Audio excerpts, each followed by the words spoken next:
পুরানো আমলের কথা। এক গ্রামে ইউনুস নামে কৃষক বাস করত। তার বিয়ে হয়েছিল অনেক বছর আগে, কিন্তু তার কোনো সন্তান ছিল না। 15 বছর পর তার ঘরে একটি পুত্র সন্তান জন্ম নিল। কৃষক আর তার স্ত্রী খুবই খুশি হলেন। চারপাশের সব মানুষ তাদের অভিনন্দন জানাতে আসতে লাগল। সেই দিন সকালে কৃষকের বাড়ির সামনে এক বৃদ্ধ ভিক্ষুক এসে হাজির হলেন। বৃদ্ধ দরবেশ ভিক্ষা চাইলেন। যেহেতু সেদিন কৃষকের ঘরে আনন্দের পরিবেশ ছিল, তাই তিনি দরবেশকে ভেতরে ডেকে নিয়ে বসার জায়গা দিলেন। দরবেশ বসার পর কৃষক তাকে বললেন, বাবাজি, আমাদের ঘরে অনেক বছর পর একটি সন্তান জন্ম নিয়েছে, দয়া করে আপনি এর নাম রাখুন।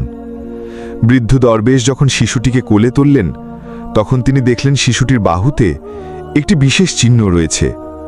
বৃদ্ধ দরবেশ মুচকি হেসে বললেন, বেটা, তোমার এই ছেলে একদিন খলিফা হবে। 16 বছর বয়সে তার বিয়ে হবে এই রিয়াসতের খলিফার স্ত্রীর মেয়ে অর্থাৎ রাজকন্যার সঙ্গে, আর তারপর সে এই রিয়াসতের খলিফা হয়ে যাবে। বৃদ্ধ দরবেশের এই কথা শুনে ইউনুস খুব খুশি হলেন। যখন গ্রামের লোকেরা জানল যে ইউনুসের ছেলে একদিন খলিফা হবে, তখন সবাই তাকে দেখতে আসতে লাগল। একদিন সেই রিয়াসতের খলিফা হরিণ শিকার করতে করতে জঙ্গলে অনেক দূর চলে গেলেন, কিন্তু হরিণ তার হাতে এলো না। পিছু করতে করতে খলিফার তৃষ্ণা পেয়ে গেল, কিন্তু আশপাশে কোনো নদী বা পুকুর চোখে পড়ল না যেখান থেকে তিনি পানি পান করতে পারেন। খলিফা অনেকক্ষণ ধরে জঙ্গলে এদিক ওদিক ঘুরছিলেন। পানির খোঁজে ঘুরতে ঘুরতে তিনি সেই গ্রামে পৌঁছে গেলেন যেখানে ইউনুস থাকতেন। সেখানে খলিফার দৃষ্টি পড়ল এক বৃদ্ধ দরবেশের উপর। খলিফা দরবেশের কাছে পানি চাইলেন। বৃদ্ধ দরবেশ তাকে অপেক্ষা করতে বললেন এবং নিজের ঝুপড়ির ভেতর থেকে পানি আনতে গেলেন। পানি এনে তিনি খলিফাকে দিলেন। পানি পান করার পর খলিফা দেখলেন বাইরে অনেক মানুষ একদিকে জড়ো হয়ে যাচ্ছে। তিনি দরবেশকে সেই লোকদের সম্পর্কে জিজ্ঞাসা করলেন। দরবেশ জবাব দিলেন, এরা সবাই ইউনুসের বাড়িতে যাচ্ছে, কারণ সেখানে একটি খুব ভাগ্যবান শিশু জন্ম নিয়েছে, আর এক বৃদ্ধ দরবেশ তার সম্পর্কে ভবিষ্যৎবাণী করেছেন। খলিফা অবাক হয়ে জিজ্ঞাসা করলেন, বাবা, এমন কি ভবিষ্যৎবাণী করা হয়েছে যার জন্য সবাই ওদিকে যাচ্ছে? দরবেশ বললেন, লোকেরা সেখানে যাচ্ছে কারণ বৃদ্ধ দরবেশ বলেছেন যখন ইউনুসের ছেলে 16 বছরের হবে তখন তার বিয়ে হবে এই রিয়াসাতের খলিফার মেয়ের সঙ্গে, আর সেই ছেলে এই রিয়াসাতের পরবর্তী খলিফা হবে। এই কথা শুনে খলিফা খুব রেগে গেলেন। তিনি বললেন, একজন সাধারণ কৃষকের ছেলে আমার মেয়ের সঙ্গে কিভাবে বিয়ে করতে পারে? খলিফা দরবেশকে বললেন, বাবাজি, আমি এই রিয়াসাতের খলিফা, আর আপনি কি মনে করেন আমি আমার মেয়ের বিয়ে এক গরিব কৃষকের ছেলের সঙ্গে দেব? বৃদ্ধ দরবেশ শান্তভাবে জবাব দিলেন, বেটা, যা কারো ভাগ্যে লেখা থাকে তা কেউ মুছে ফেলতে পারে না। কিন্তু খলিফা তার ক্ষমতার উপর খুব অহংকার করতেন। তিনি রেগে বললেন, বাবাজি, আমি তোমাকে দেখিয়ে দেব ভাগ্যের লেখা আমি মুছে ফেলতে পারি। বৃদ্ধ দরবেশ মুচকি এসে বললেন, আমি এখানেই আছি, তুমি দেখে নাও কি হয়। এই বলে খলিফা দরবেশকে সালাম করে তার প্রাসাদের দিকে রওনা হলেন। সেই রাতে খলিফার ঘুম হল না। তার মনে বারবার এই কথা আসছিল যে কোনো মূল্যে তিনি দরবেশের ভবিষ্যৎবাণী সত্য হতে দেবেন না। পরের দিন খলিফা ছদ্মবেশ ধরে আবার ইউনুসের গ্রামে গেলেন। লোকজনের কাছে জিজ্ঞাসা করে অবশেষে তিনি ইউনুসের বাড়িতে পৌঁছলেন। খলিফা বাড়ির সামনে গিয়ে ডাক দিলেন। ইউনুস ডাক শুনে বাইরে এলেন এবং জিজ্ঞাসা করলেন, আপনি কে আর কেন এসেছেন? খলিফা, যিনি এখন একজন ব্যবসায়ীর ছদ্মবেশে ছিলেন, বললেন, আমি পাশের শহরের একজন ব্যবসায়ী, আমার নিজের কাপড়ের ব্যবসা আছে। আমি শুনেছি তোমার ঘরে একটি ভাগ্যবান শিশু জন্মে নিয়েছে, আর তার ভাগ্যে খলিফা হওয়া লেখা আছে। ইউনুস বললেন, আপনি ঠিকই শুনেছেন। খলিফা বললেন, যদি তুমি বুড়া না মানো তাহলে একটা কথা বলি। ইউনুস বললেন, জি বলুন। খলিফা বললেন, তুমি তোমার শিশুটিকে আমার কাছে দিয়ে দাও, এর বিনিময়ে আমি তোমাকে প্রচুর অর্থ ও সম্পদ দেব, আর তোমার শিশুর লালন পালনও আমি নিজে করব। এই কথা শুনে ইউনুসের স্ত্রী তৎক্ষণাৎ বললেন, না, আমি আমার শিশুকে আপনার কাছে দেব না। খলিফা কঠিন স্বরে বললেন, তুমি একজন সাধারণ কৃষক, তুমি তোমার শিশুর লালন পালন কিভাবে করবে? তুমি কি তাকে তার ভাগ্যে লেখা সবকিছু দিতে পারবে? ইউনুস চুপচাপ ব্যবসায়ীর কথা শুনলেন। তারপর ধীরে বললেন, জি, আপনি ঠিক বলছেন। আমরা হয়তো আমাদের শিশুর লালন পালন এমনভাবে করতে পারবো না যেমন বড় লোকেরা করে। ইউনুসের কথা শুনে তার স্ত্রী ধীরে বললেন, ঠিক আছে, আমি আপনাকে আমার শিশু দিতে রাজি, তবে একটা শর্ত আছে, যখন এটি 16 বছরের হবে তখন আপনি এটি আমাদের ফিরিয়ে দেবেন।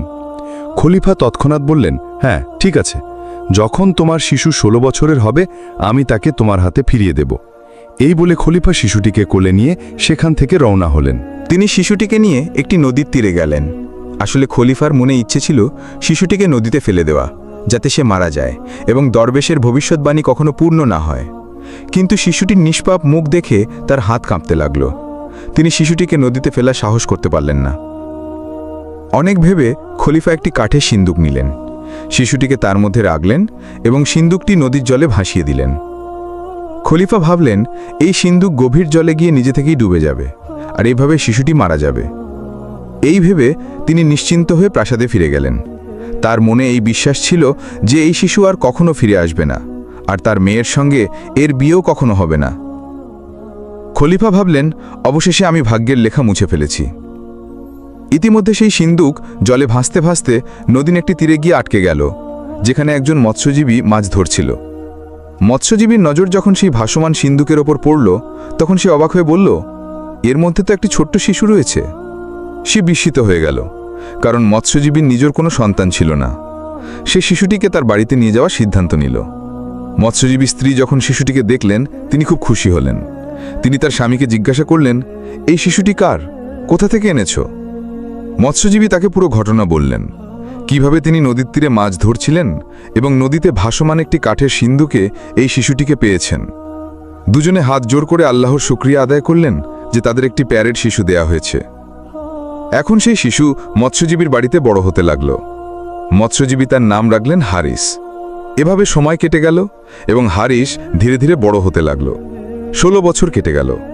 এখন হারিস একজন অত্যন্ত বুদ্ধিমান, সুশীল এবং নেক চরিত্র যুবক হয়ে উঠেছিল।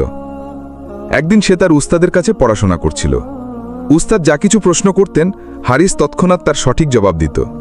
এটি দেখে উস্তাদ খুব মুগ্ধ হলেন এবং বললেন, হারিস, তুমি তো খুবই বুদ্ধিমান এবং জ্ঞানী, তুমি ভবিষ্যতে খুব বড় মানুষ হবে।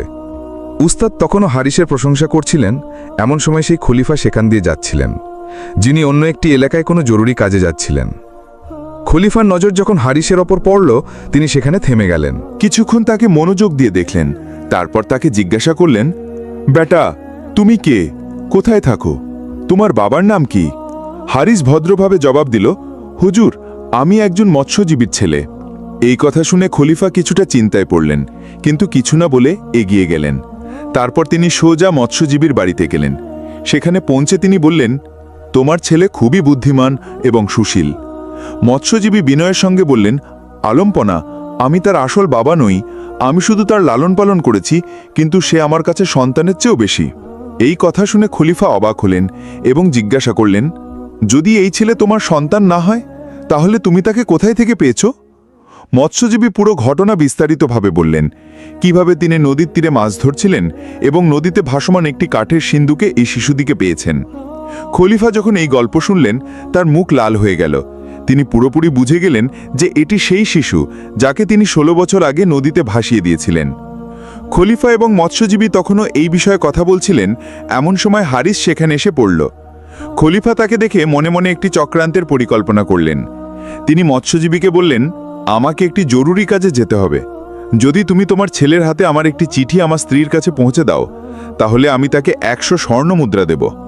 হারিস খুশি মনে জবাব দিল, জি আলম্পনা, কেন নয়, আমি আপনার চিঠি অবশ্যই পৌঁছে দেব। কিন্তু খলিফা সেই চিঠিতে গোপনে একটি গোপনীয় লিখন লিখলেন এবং তার মোহরও লাগিয়ে দিলেন। তারপর চিঠিটি হারিসের হাতে দিয়ে বললেন, বেটা, এই নাও, এই বার্তা আমার স্ত্রীর কাছে অবশ্যই পৌঁছে দিও। হারিস চিঠি নিয়ে রওনা হল। সে হাঁটতে হাঁটতে এমন একটি ঘন জঙ্গলে পৌঁছে গেল যে তাকে মনে হলো সে পথ ভুলে গেছে। পথ খুঁজতে খুঁজতে তার রাত হয়ে গেল। রাত কাটানোর জন্য সে কোনো জায়গা খুঁজতে লাগলো। হঠাৎ তার নজর একটি ঝুপড়ির ওপর পড়ল। হারিস ভাবল, রাতটা এখানেই কাটিয়ে নি, সকাল হলেই বাকি পথ চলব। সে ঝুপড়ির ভেতরে প্রবেশ করল। ভেতরে গিয়ে দেখল এক বৃদ্ধা চুলায় খাবার রান্না করছেন। সে তার কাছে গিয়ে বলল, আমি কোনো কাজে জঙ্গলের দিকে এসেছিলাম, কিন্তু এখন অনেক রাত হয়ে গেছে। জঙ্গলে এখন জানের ঝুঁকি আছে। বৃদ্ধা হারিসের কথা শুনে তার ওপর দয়া হলো। তিনি বললেন, বেটা, তোমার কথা ঠিক, কিন্তু আমি তোমাকে একটা কথা বলে দিই, এই ঝুপড়ি ডাকাতদের আড্ডা, আর আমি এদের জন্যই এখানে খাবার রান্না করি। এরা কাউকে জীবিত ছাড়ে না, বিশেষ করে যদি কারোর কাছে কোনো মূল্যবান জিনিস থাকে। হারিস বলল, মা, আমার কাছে তো তেমন কিছু নেই, শুধু এই চিঠি আছে যা আমাকে খলিফার স্ত্রীর কাছে পৌঁছে দিতে হবে। এই কথা শুনে বৃদ্ধা চমকে উঠলেন। তিনি তৎক্ষণাৎ বুঝলেন ব্যাপারটি গুরুতর। তিনি হারিসের কাছ থেকে চিঠিটি নিয়ে বললেন, আমি কি এই চিঠিটা দেখতে পারি? হারিস নরম স্বরে বলল, জি মা, কিন্তু চিঠিতে খলিফার মোহর লাগানো, আর এটি শুধু খলিফার স্ত্রীর জন্য। বৃদ্ধা বললেন, বেটা, তোমার ওপর বিপদ ঘনিয়ে আসছে। ঠিক তখনই ডাকাতেরা সেখানে এসে পড়ল। তারা ছেলেটিকে দেখল এবং তারপর সামনে পড়ে থাকা চিঠিটি পড়তে লাগল। চিঠিটি পড়তেই তাদের মুখে বিস্ময় আর রাগের ভাব ফুটে উঠল, কারণ খলিফা সেই চিঠিতে তার স্ত্রীকে আদেশ দিয়েছিলেন, যে ছেলের হাতে এই চিঠি তোমার কাছে পৌঁছাবে তাকে তৎক্ষণাৎ হত্যা করা হোক। এটিই সেই ছেলে যার সঙ্গে আমাদের মেয়ের বিয়ে হওয়ার কথা ছিল। আমি ভাগ্যকে মুছে দিয়েছি, এখন এটাকেও মুছে ফেলো। এটি পড়ে ডাকাতরা একে অপরের দিকে তাকালো। তাদের মধ্যে একজন রেগে বলল, এই খলিফা তো খুব জালিম, শুধুমাত্র এই কারণে একটি নিষ্পাপ ও নেকদিল ছেলেকে হত্যা করতে চায় যে সে ভাগ্যে খলিফা হবে। দ্বিতীয় ডাকাত বলল, আমরা চোর হতে পারি কিন্তু খুনি নই, আর কোনো নিষ্পাপের রক্ত আমাদের হাতে লাগবে না। তৃতীয় ডাকাত বলল, এই ছেলেটি সত্যিই ভাগ্যবান, কেন আমরা তার সাহায্য করব না? সব ডাকাত একমত হলো যে তারা হারিসের কিছু বলবে না, বরং তার প্রাণ বাঁচাবে। সেই বৃদ্ধাও তাদের কাছে অনুরোধ করলেন যেন ছেলেটির সাহায্য করা হয়। বৃদ্ধা মা ডাকাতদের বললেন, যদি তোমরা সত্যি হৃদয়ে খারাপ না হও তাহলে আমার একটা কথা শোনো। এই ছেলেটি নিষ্পাপ, নেকদিল এবং নির্দোষ। এটিকে হত্যা করা পাপ। কেন আমরা এর প্রাণ বাঁচাই না এবং এই জালিম খলিফার ইচ্ছেকে ব্যর্থ করে দিই? একজন ডাকাত বলল, মা, আপনি একদম ঠিক বলছেন। আমরা চোর, কিন্তু কোনো নির্দোষের রক্ত আমাদের হাতে লাগবে না। দ্বিতীয় ডাকাত বলল, আসো এমন করি, আমরা এই গোপন চিঠিটি বদলে ফেলি এবং এর জায়গায় একটি নতুন চিঠি লিখি। বৃদ্ধা বললেন, হ্যাঁ, এমন একটি চিঠি লেখো যাতে লেখা থাকে, যে ছেলের হাতে এই বার্তা পৌঁছাবে তার সঙ্গে তৎক্ষণাৎ খলিফার মেয়ের বিয়ে দেওয়া হোক। এটিই প্রকৃতির ন্যায় বিচার। ডাকাতরা তৎক্ষণাৎ একটি নতুন চিঠি লিখলেন যাতে লেখা ছিল, এটিই সেই ছেলে যার জন্য আল্লাহ আমাদের মেয়েকে ভাগ্যে লিখেছেন। এই বার্তা তোমার কাছে পৌঁছানোর সঙ্গে সঙ্গে বিয়ের প্রস্তুতি করা হোক। চিঠিতে খলিফার সেই মোহরটিও লাগানো হলো যা আগের চিঠিতে ছিল, যাতে কারো সন্দেহ না হয়। যেহেতু চিঠিতে খলিফার মোহর ছিল এবং লেখার ধরনও একই ছিল, তাই খলিফার স্ত্রী বেশি ভাবলেন না। তিনি ভাবলেন, যদি আমার স্বামী নিজে এই সিদ্ধান্ত নিয়ে থাকেন তাহলে নিশ্চয়ই কোনো কারণে, হয়তো এই ছেলেটি কোনো বিশেষ ব্যক্তি যার ভাগ্যে রাজত্ব লেখা আছে। কিছুক্ষণ পর তিনি আদেশ দিলেন যে তৎক্ষণাৎ বিয়ের প্রস্তুতি করা হোক। এভাবে প্রাসাদের খাদেমরা ছুটে গেল, রাজকন্যাকে বিয়ের জন্য প্রস্তুত করা হলো। আর হারিস, যে ছিল সরল হৃদয়ের এবং নেক যুবক, সে জানত না চিঠিতে কি লেখা আছে। সে শুধু ভদ্রভাবে প্রাসাদের আদেশ মেনে চলল। কিছুক্ষণের মধ্যে শাহী দরবারে বিয়ের অনুষ্ঠান সাদাসিধে কিন্তু শান শওকতের সঙ্গে সম্পন্ন হলো। হারিস এবং রাজকন্যার বিয়ে হয়ে গেল। কিছু সময় পর যখন খলিফা প্রাসাদে ফিরলেন, তখন তার মেয়ে প্রাসাদে ছিল না। তিনি কিছুটা উদ্বিগ্ন হলেন এবং তৎক্ষণাৎ সেই চিঠিটি আনতে বললেন। চিঠিটি খুলে পড়ে তার চোখ বিস্ময়ে ছানা বড়া হয়ে গেল। চিঠিতে লেখা ছিল, এই ছেলেটি অত্যন্ত বুদ্ধিমান, নেক চরিত্র এবং সম্মানিত। তাকে তৎক্ষণাৎ রাজকন্যার সাথে বিয়ে দিয়ে আমাদের খানদানের অংশ করা হোক। আমি ফিরে আসার আগেই এই বিয়ে সম্পন্ন দেখতে চাই। এটি পড়ে খলিফার মুখের রং উড়ে গেল। তিনি রাগ, বিস্ময় এবং ভয়ের মিশ্র আবেগে ডুবে গেলেন। তিনি তৎক্ষণাৎ সিপাহীদের আদেশ দিলেন, যাও, হারিসকে গ্রেফতার করে এখানে নিয়ে এসো। সিপাহীরা তৎক্ষণাৎ গিয়ে হারিসকে ধরে নিয়ে এলো। খলিফা রেগে হারিসকে বললেন, তুমি ছলনা করে আমার মেয়ের সঙ্গে বিয়ে করেছ, কিন্তু আমি তোমাকে কখনো আমার জামাই হিসেবে মেনে নেব না। হারিস খলিফার কথা শুনে ভদ্রভাবে বলল, কিন্তু খলিফা, আমি আপনার সঙ্গে কোনো ছলনা করিনি। খলিফা হারিসের কথা কেটে বললেন, তুমি আমাকে বোকা বানাতে চাও, কিন্তু মনে রাখো, আমি এই বিয়ে কখনো মেনে নেব না। দুজনের কথা চলছিল, এমন সময় একজন সিপাহী দৌড়ে এসে খলিফাকে বলল, হুজুর, বাইরে একজন বৃদ্ধ দরবেশ এসেছেন, তিনি এখনই আপনার সঙ্গে দেখা করতে চান।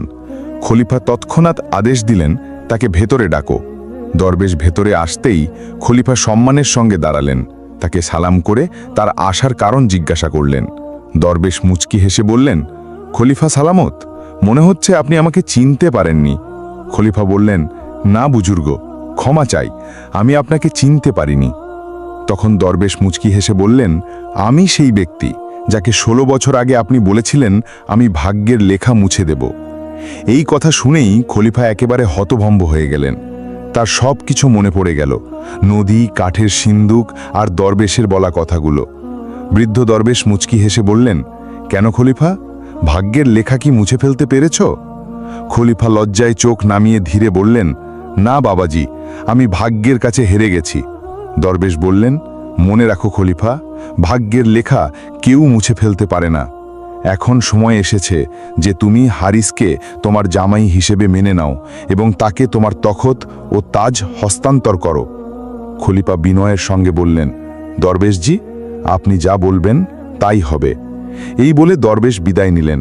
ইতিমধ্যে খলিফা হারিসকে জড়িয়ে ধরলেন, তার কাছে ক্ষমা চাইলেন এবং তাকে সালতানাতের সমস্ত ক্ষমতা দিয়ে দিলেন। তো প্রিয় বন্ধুরা, এই গল্প থেকে আমরা এই শিক্ষা পাই যে ভাগ্যে যা লেখা থাকে তা ঘটেই। কোনো বাদশা, কোনো শক্তি, কোনো ষড়যন্ত্র তা বদলাতে পারে না। আর যে আল্লাহর উপর ভরসা রাখে, সাফল্য শেষ পর্যন্ত তার পায়েই এসে ধরা দেয়।